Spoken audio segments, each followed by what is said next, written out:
Good morning and welcome to Friday's edition of TVC Breakfast. My name is Etoma Edu. And thank God it's Friday. Thank you for joining us. I am Veronica Danit-Boy. It's a beautiful Friday morning, beautiful studio, beautiful people. Thank you so much for joining us. I'm Ibrahim Shita. Good to see you, Good to see you too. Absolutely. It's a good one. Friday. It didn't rain today, so it's a normal day. It didn't rain today.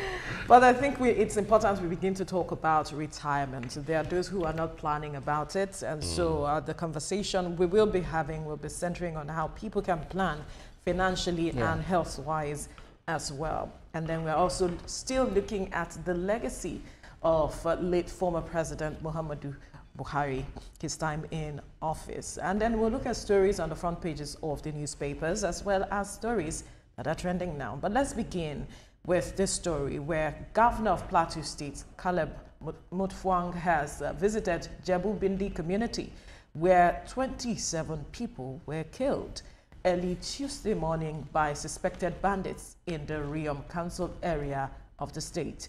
TVC News Funam Joshua has details. It was a touching and emotional moment as the governor of Plateau State, Caleb Mutfwang, visited Jebu Bindi in the Riom Council area, the scene of a brutal and genocidal attack carried out by suspected militias.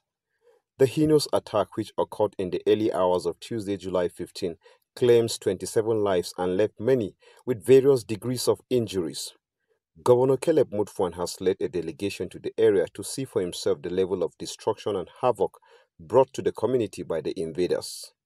Addressing the victims, locals, Governor Mutfwang condemned the killings in strong terms and assured them he will ensure a comprehensive review of the state security architecture to ensure those charged with the protection of lives and property discharge their responsibilities without compromise. I don't know who will tell me that what happened yesterday is farmers' herders clash. No. This is an act of terrorism. This is pure genocide. And I can assure you that we'll escalate this matter.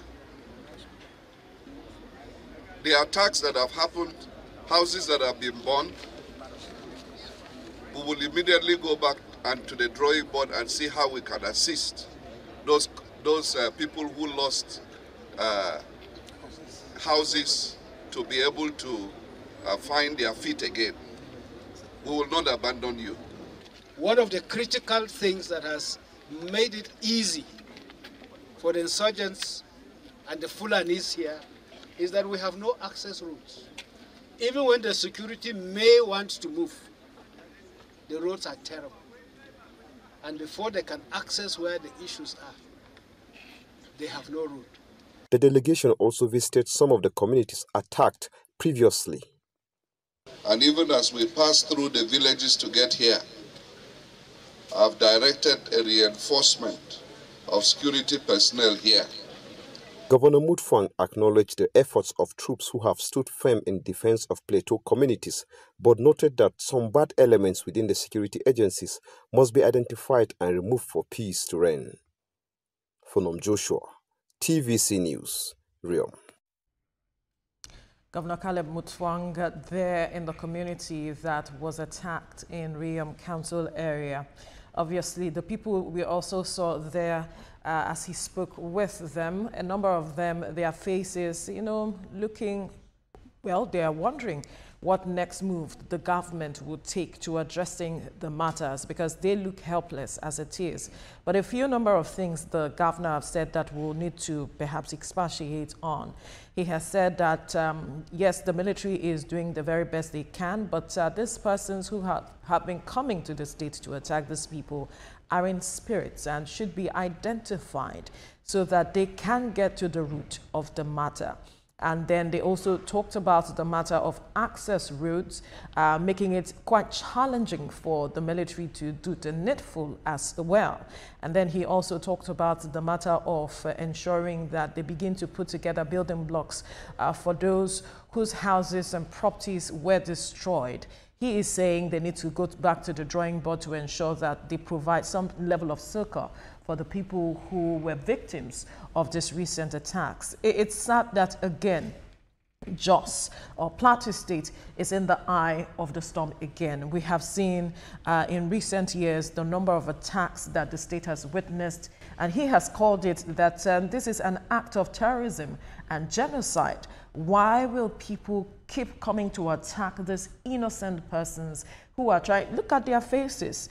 They are just trying to live and survive. But then they have become victims of consistent attacks, which is really sad.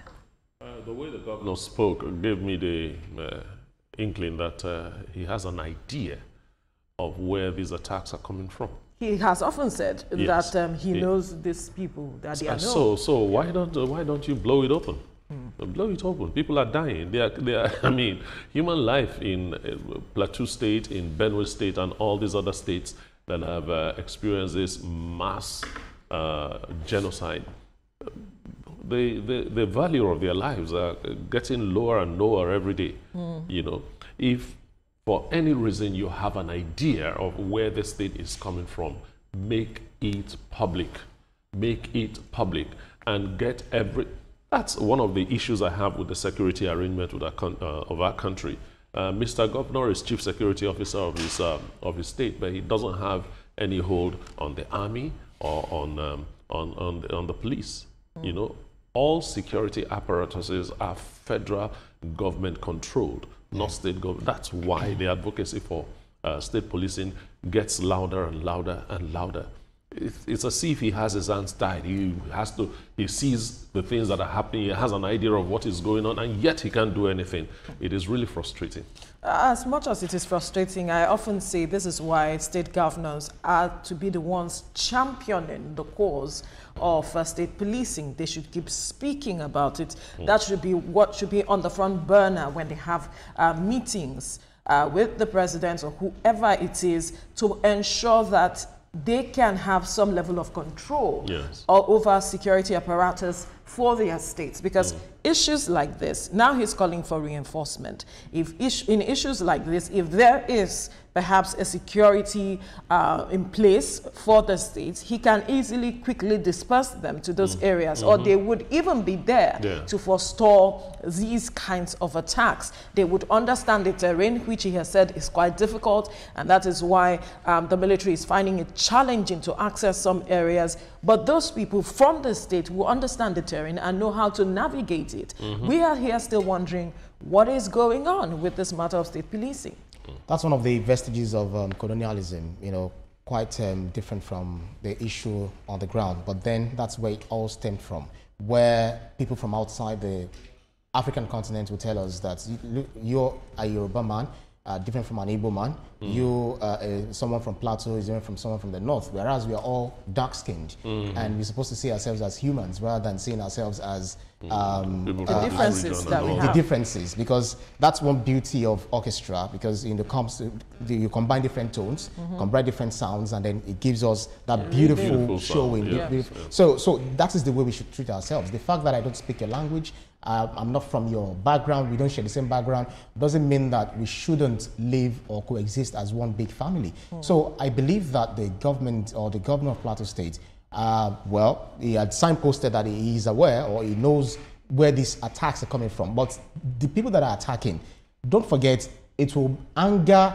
the victims. And the victims would once again say, okay, we want to go for our own reprisal. And on and on and on, we kept seeing people killing one another, another person coming to kill the other person. So when do we want to see the final, or let's say the stop to this? When do we want to put that dot, like, yes, enough is enough, we need to stamp our feet on the ground and deal decisively on these enemies of our nation? Absolutely. I think that the state governor needs to lead or champion that cause.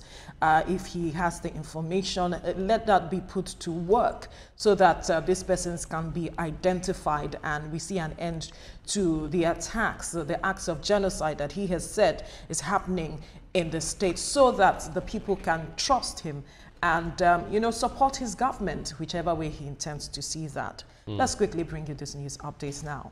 The White House has announced that President Donald Trump